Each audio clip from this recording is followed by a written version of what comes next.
1. The mall Santa's secret. The mall was alive with Christmas spirit.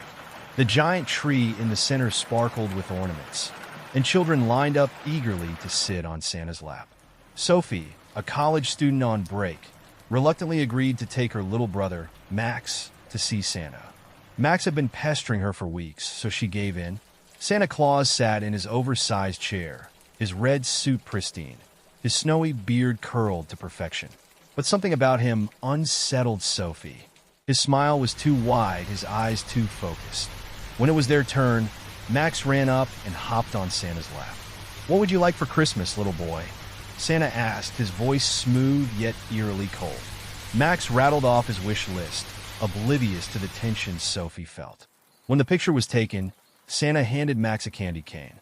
Then, leaning in close to Sophie, he whispered, "Come back tonight. Santa has a gift just for you." Sophie froze. She pulled Max away and hurried home, shaking off the encounter as a bad joke. But that night, as she lay in bed, the events replayed in her mind. Just as she was about to drift off, a scratching sound at her window jolted her awake. She peeked through the curtains, her heart pounding. There he was, the mall Santa. His wide grin stretched impossibly across his face, and his eyes glowed faintly red in the moonlight. He raised a hand to wave, then pressed a finger to his lips, signaling her to stay quiet. Sophie ran to her parents' room, but when they returned to her window, Santa was gone. The next morning, she checked her phone for the picture of Max with Santa. Her stomach churned when she saw it. Santa's hand wasn't on Max's shoulder, as she remembered. Instead, it held a gleaming knife, and Max's face was blurred out. In the following days, children who had visited the mall Santa began disappearing, one by one. The police found no clues, only the same haunting photo in each case. Sophie tried to warn her family, but no one believed her, until Christmas Eve, when the scratching returned, louder and more insistent. 2. The forgotten list. Liam loved everything about Christmas: the twinkling lights, the smell of pine, and the stories about Santa Claus. While rummaging through the attic with his dad one year, he found a dusty, ancient book with a leather cover. The title read Santa's Forgotten List. "What's this?" Liam asked, holding it up. His dad frowned. "Just an old storybook. Leave it alone." But Liam's curiosity got the better of him. That night, he opened the book. Inside were names written in faded ink, some crossed out with red lines. On the last page was a chilling instruction: speak the names aloud to summon the forgotten Santa. Liam thought it was just a game. He read the names in a hushed voice. At first, nothing happened. He chuckled at how silly he felt and went to bed. But in the middle of the night, he woke to the sound of jingling bells. They were faint at first, but grew louder, accompanied by a deep, rumbling laugh.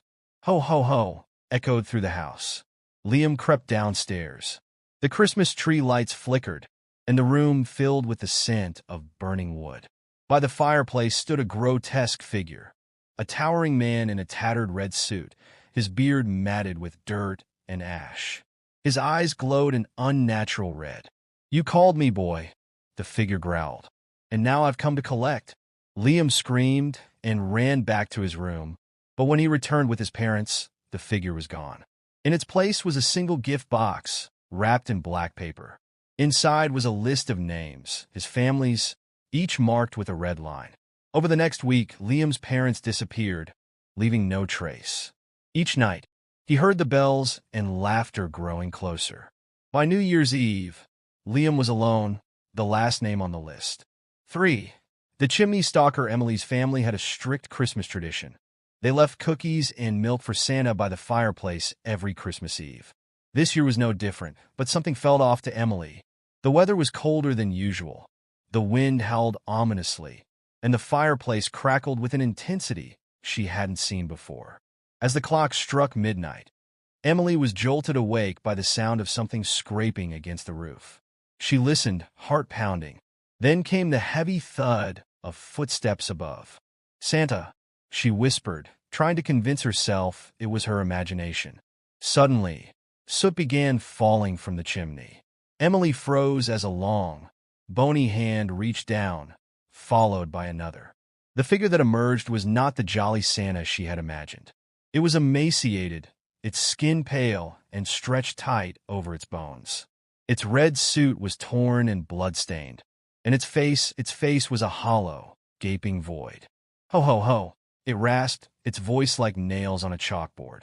It crawled out of the fireplace with an unnatural, jerking motion. Emily backed away, her mind racing. Emily, it hissed. I've been watching you.